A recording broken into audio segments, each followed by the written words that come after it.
the Blane Laramie Podcast, starring Blane Laramie, produced by Blane Laramie, special guest star. Enough of that. Hey, how's everybody doing? Welcome to the, I guess, first installment of the Blane Laramie podcast. I did do a podcast a couple years ago that I really enjoyed doing, but due to some internal politics involving a couple people who I was potentially supposed to be working with, that kind of fell apart, much like everything they had going on at the time. So here I am trying again. Now, the reason why I'm doing a podcast, besides the fact that I, for some reason, find it necessary for you to listen to me right now, is basically from a bit of advice I got from Brody Stevens. The comedian Brody Stevens. He performed at the Hong Kong Inn, downtown Ventura. By the way, today's date is it's Wednesday, June 10th. It's about 11:05. It's 69 degrees Fahrenheit here in beautiful Ventura, California. It's a little overcast. Actually, my son's graduating from elementary school. My daughter's graduating from junior high tomorrow. So I'm an old man. I'll have a kid in high school and a kid in junior high. Anyway, so Brody is a comedian who I'm rather fond of. My first introduction to him was fairly recent. It was during last year's the 2014 Oddball Festival. I had bought tickets for it and I was really excited about it. So I'd been following the news. And Bill Burr happened to, or the news about the oddball, I should say. Bill Burr happened to be on Kevin and Bean on K Rock, which I like to listen to. They're very stand-up comedian friendly, or at least they seem to be, in my opinion. And he had mentioned how funny Brody was. He'd actually taken a minute out of his time in his interview to talk about how funny Brody was, and he was a very good host. Of course, me being a fan of Bill Burr's, I thought, well, okay. I mean, that's actually one of the main reasons I was going to Oddball was to see Bill Burr and Louis C.K. And Aziz Ansari and Jim Gaffigan, of course. I saw Grant Cotter there. This was the first time I'd seen Grant Cotter. He was very funny. You're definitely going to want to check him out. He was very, very funny. Um, so I felt like Brody was established enough to take his advice after the show he hung out and talked to the local comedians. There was probably about 12 of us surrounding him, just basically lined up to suck his dick. And one piece of advice that he gave us that really stuck with me was, get a podcast going. It's going to be easier for you to establish your own niche, your own, following, for lack of a better way to put it, your own crowd, I guess is what I'm trying to say. So that's what I'm trying to do here. I'm trying to establish my own crowd. Hopefully, and build an audience, build a Blane Laramie audience. Hopefully I can do that. And first and foremost, thank you to everyone that has come out to see me. Thank you so very much. I mean, from the very beginning, when I was doing open mics at the Keynote, when I was doing, let me rephrase that. When I was only doing open mics at the Keynote and only doing mics at the Ventura Harbor Comedy Club, and then I just started doing the Glory Hole. But I at the very beginning, from the very first time I ever touched an open mic, I was begging people to come out and see me, and nobody really came out to see me for the longest time. A couple people, smitterings of people would come out. I remember my friends John and Charlie Wisey came out. That was just a fantastic surprise because Johnny lives up north. And Charlie's just running around doing all kinds of fun stuff, checking out bands all the time and stuff. So I don't get to see them very often. So to see the both of them and have them come out and see me do 3 horrible minutes of comedy, that was really awesome. Um, and of course to Terrence, who comes out and supports, and Leo always supports. And Brienne is always out. That's the young lady who's been letting me see her naked lately. I'm very fond of her, so it's always nice to have her out there. But anyway, that's basically it. I'm here trying to build an audience. Uh, we can chat about things. Feel free to hit me up on my email at blanelaramies@gmail.com.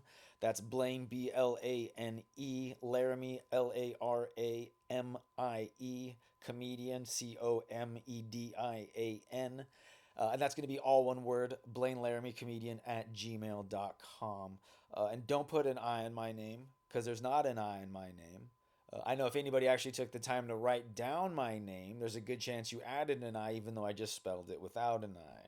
It's one of my, as I hate to say, pet peeves, because if it's a peeve, why would you keep it as a pet?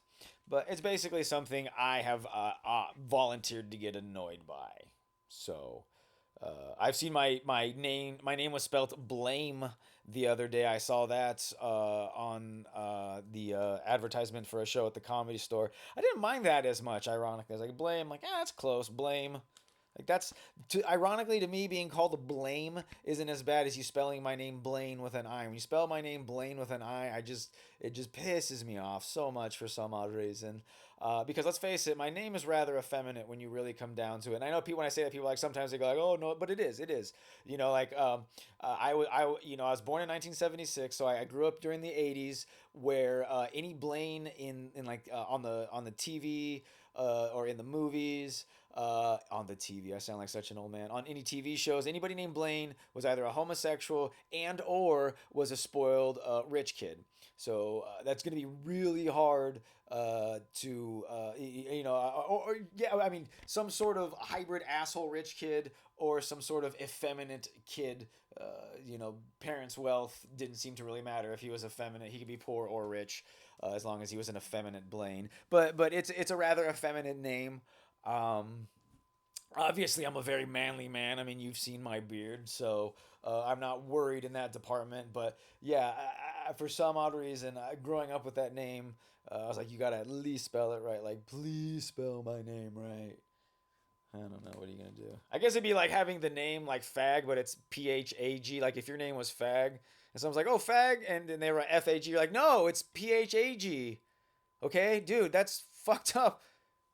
And they're like, is that Phucked up? Okay. Yeah. So I'm trying to get people to come to my shows and then I do shit like that. What are you going to do? All right. So, I don't know. How are you guys? My daughter's going to be in high school next year.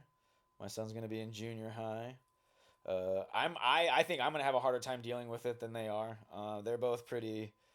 My daughter, is very typical 13-year-old girl. She's ruthless. I think like special forces or like the CIA should really start recruiting 13-year-old girls because they would probably like slice. It didn't even matter if it was an insurgent. It just like get somebody to annoy them. And be like, hey, you have permission to kill them, and I mean that would.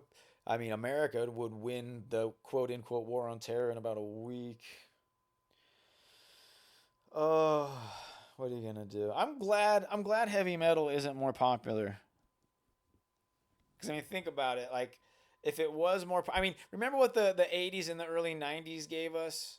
Like anything that's popular, like people are gonna find a way to water down and just really turn into something that's gonna appeal to the lowest common denominator and basically just sell mass units. So I'm really glad it's not. Plus, could you imagine like turning on the radio and like I don't know, like I don't know. I don't think death metal would sound good on the radio. Like I couldn't imagine like listening like DSI like Kill the Christian and then like listening to like a commercial for a tire store and like a commercial for male enhancements.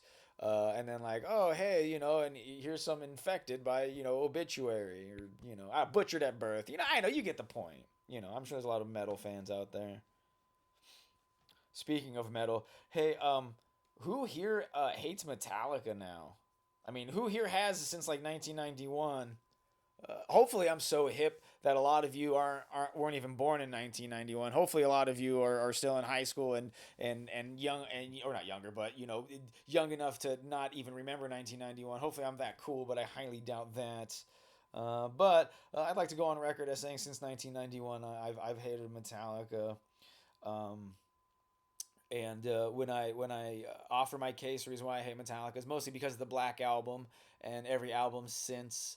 I know they tried on Death Magnetic, but that was too little, too late. You know what I'm saying? That's like digging up a body and then performing CPR at this point. And I gotta be honest, Death Magnetic really wasn't that good. It wasn't bad. It was one of their better albums since 1991.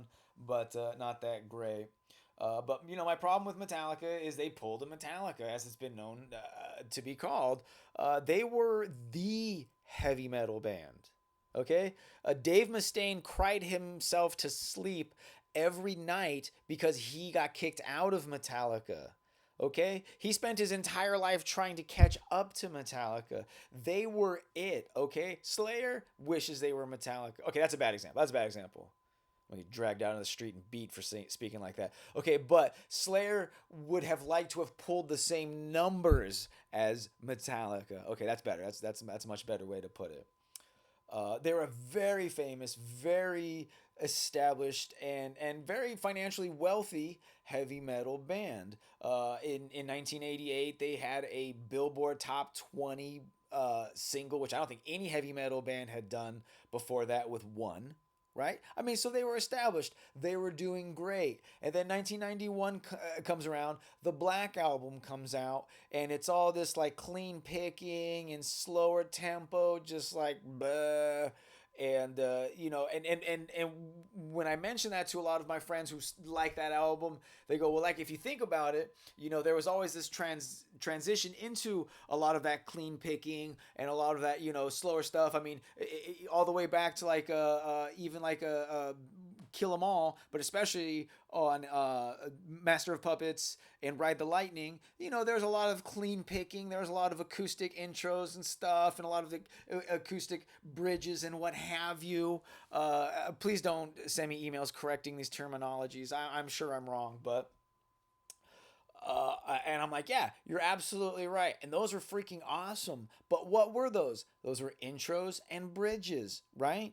I mean, that's like a rapper making an entire album of the first 45 minutes of each song, because we all know rappers have to talk about who they are, who they're with, what they're worth, and what kind of females they like for the first 45 minutes of every song. So just imagine an entire album of 11 songs of like, yeah, we in the building, yeah,